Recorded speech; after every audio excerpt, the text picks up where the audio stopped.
Recent news reports confirm what many have alleged for over a year. British Petroleum's Macondo well site has never stopped leaking. The mainstream media blackout on this subject is keeping the public unaware of continuing tragedy and preventing another communal outcry for the accountability from the government as well as big oil. AFP has followed this story closely and can now confirm that not only was the Deepwater Horizon incident underreported in scope, this botched drilling job continues to destroy the food supply, ecosystem, and human lives each day. This reporter has been communicating with a source from the Gulf Spill Remediation Conference who said in April that the Gulf of Mexico is the most fractured seafloor in the world. Now, this insider has gone further, saying that the ocean floor will leak forever unless the earth can seal itself with an earthquake.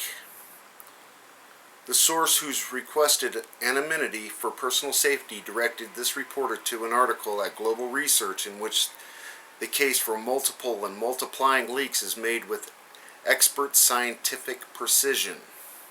The article states that when the well was capped, putting the system back under pressure forced the upsurging hydrocarbons to find weaknesses throughout the greater system, which revealed all sorts of compromised, fractured, and unsettled geology.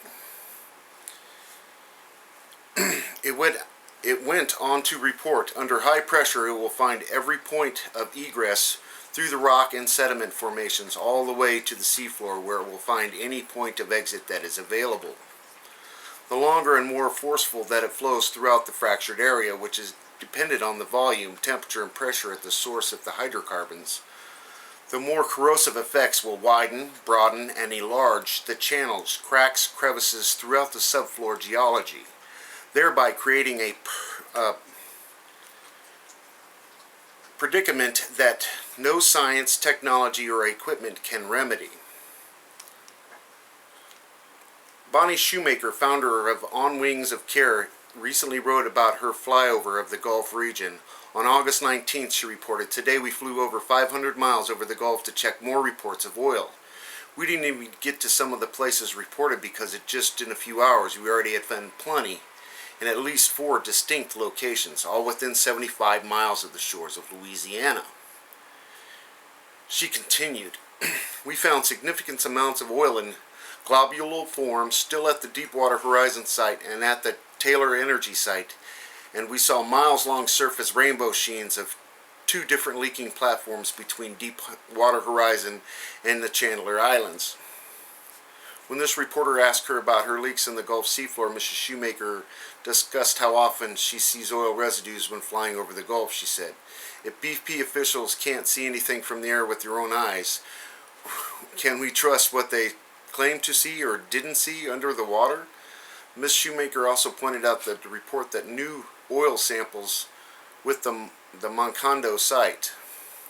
On August 25th, the Mobile Press Register stated that it collected samples and had them tested by chemist Ed Overton and Scott Miles at the Louisiana State University, who did much of the chemical work by federal officials to fingerprint the BP oil known as MC252.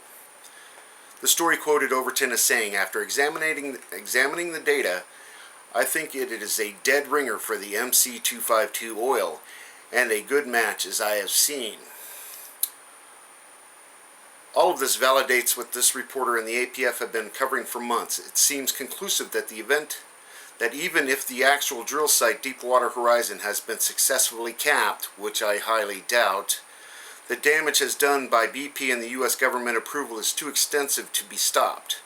The size of the Macondo well and its explosive pressure has been unleashed, breaking through the surface at every point of least resistance, poisoning the Gulf with every passing moment. Enjoy your seafood.